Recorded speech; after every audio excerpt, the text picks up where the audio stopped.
Greater విశాఖలో రాజకీయాలు వేడెక్కాయి. Visakha mayor పీఠాన్ని దక్కించుకునేందుకు కూటమి వేగంగా పావులు కదుపుతోంది. జీవీఎంసీ మేయర్ గొలిగాని హరికుమారిపై అవిశ్వాస తీర్మానానికి ముహూర్తం దగ్గర పడుతోంది.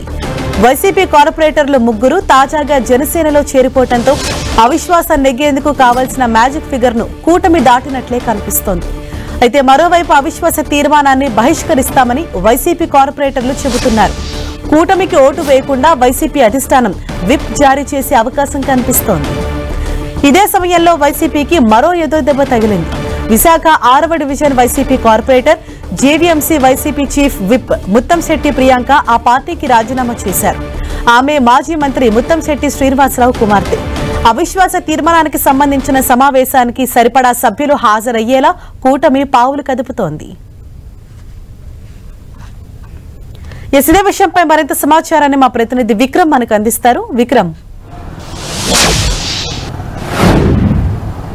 గ్రేటర్ విశాఖ కార్పొరేషన్లో ఏదైతే మేయర్ హరికుమారి మీద కూటమి పార్టీలు అవిశ్వాస నోటీస్ ఇచ్చారో దీని మీద రేపు అవిశ్వాస నోటీస్ మీద కౌన్సిల్ సమావేశం జరగబోతుంది.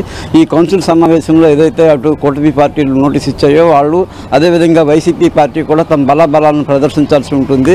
మొత్తం 109 ఓట్లు జీవీఎంసీలో ఉన్నప్పటికీ కూడా 74 ఓట్ల మ్యాజిక్ ఫిగర్ను దాటాల్సి ఉంటుంది. కూటమి కానీ వైసీపీ కానీ తమ బలాన్ని నిరూపించుకోవాల్సి ఉంటుంది.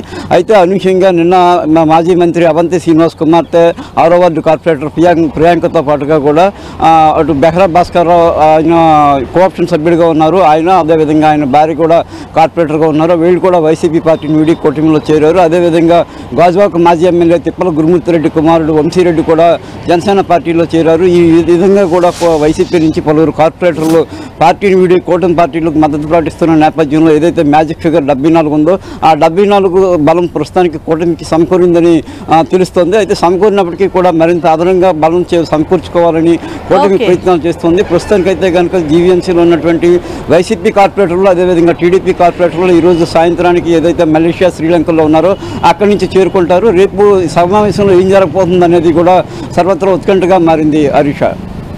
Right, thank you Vikram.